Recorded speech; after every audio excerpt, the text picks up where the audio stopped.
1970년대 초반 당시 일본 음악 전문 잡지 뮤직라이프 편집장 도고가 처음 퀸의 라이브를 보고 일본 여성을 사로잡을 것이라 확신했다고 합니다. 일반적인 락커들과는 차원이 다르게 실크 옷과 검정 매니큐어, 짙은 눈화장 등 여성들을 매혹시킬 만한 많은 요소를 갖고 있었던 퀸이었기 때문이죠. 전 뮤직라이프 편집장 도고 덕분에 퀸이 일본에 알려진 계기가 되었습니다.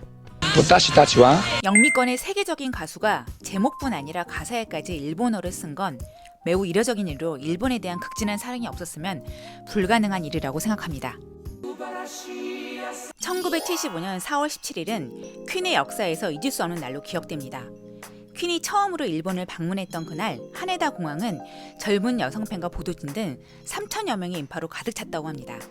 퀸 멤버들은 경호원들의 호의를 받으며 패닉 상태의 공항에서 겨우 빠져나올 수 있었다고 합니다. 숙박지인 도쿄 프린스 호텔도 뒷문으로 겨우 들어가 체크인을 해야 될 정도였다고 합니다. 일본에서의 대성공 후 영국으로 돌아오자마자 멤버들이 모두 일본 이주를 생각했을 만큼 일본은 퀸의 일종의 안식처였다고 합니다. 특히 프레디 머큐리는 나중에 짐과의 신혼여행을 일본으로 정할 만큼 일본을 정말 좋아했다고 합니다. 일본에 대한 애정과 관심은 일본 전통 문화에 대한 심취로 이어졌다고 합니다. 당시 퀸 공연을 담당했던 업계 관계자들에 따르면 프레디 머큐리는 개인적으로 일본을 방문할 때 식사도 거른 채 일본 전통 도기 쇼핑에 열중했다고 합니다. 백화점에서 하루에 약 3억 원어치의 골동품과 미술품을 구입한 적도 있었으며 일본의 전통 도기를 보러 유명 관광지도 아닌 지방 미술관에 찾기도 했다고 합니다.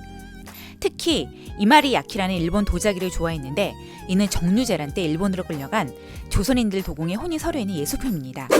쇼핑하며 마음에 드는 도자기를 발견하면 손을 비비는 습관도 있었다고 합니다. 프레디 머큐리는 일본 문화에 대한 애정이 점점 깊어지면서 런던 자택까지 일본풍으로 개조했다고 합니다. 마당 연못에는 일본 사람들이 좋아하는 비당 이너를 키웠고 봄이 되면 마당에 아름드리 벚꽃나무에 벚꽃이 만개했습니다. 프레디는 1991년 사망 직전까지 차실에서 연못의 비단 이너를 바라보며 음악적 영감을 떠올리는 일상을 즐겼다고 합니다. 라 자포네즈를 만든 것도 바로 이 차실이었습니다. 또한 가든 로지에서 일본에서 공소해온 잉어를 짐이 죽이자 엄청 심하게 욕을 하고 탓을 했다고 합니다. 사실은 죽을 때가 돼서 죽었겠지만 말입니다. 프레디 머큐리의 사적인 일정을 포함해 7번 방문할 때마다 항상 그의 곁에 지켰던 경호원 이타미 하시오에 따르면 퀸 멤버들은 경호원에게 늘 친절히 대해줬어요. 일본에 올 때마다 까르띠에 삭당시계, 라이터, 커프스 등을 선물했죠. 프레디는 영국인을 신뢰하는 사람에게 까르띠에를 선물해요라고 말하기도 했어요. 한 번은 프레디가 일본을 떠나는 날 공항으로 가는 길에 숍에 잠깐 들리자고 하더군요. 이탐이 손목시계를 골라봐야 하고 말이요. 하길래 가장 싼 시계를 골랐더니 그것 말고 이걸로 해요라면서 가장 비싼 시계를 사줬어요. 지금도 그 시계를 손목에 차고 있습니다.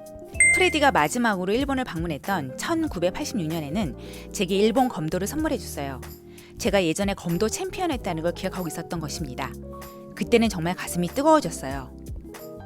2018년도에 개봉된 보헤미안 랩소디 영화가 거의 한국에서 1천만 명 가까이 관람하며 대성공을 거두었는데요. 전 이번 영상을 제작하면서 우리나라 팬들도 퀸에 대한 사랑이 어마어마하다는 걸 알려주고 싶었습니다.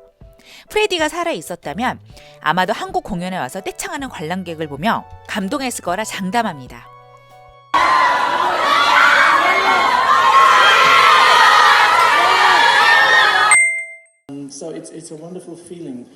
여러분 오늘도 퀸과 프레디 머큐리에 대한 얘기 재밌게 시청하셨나요?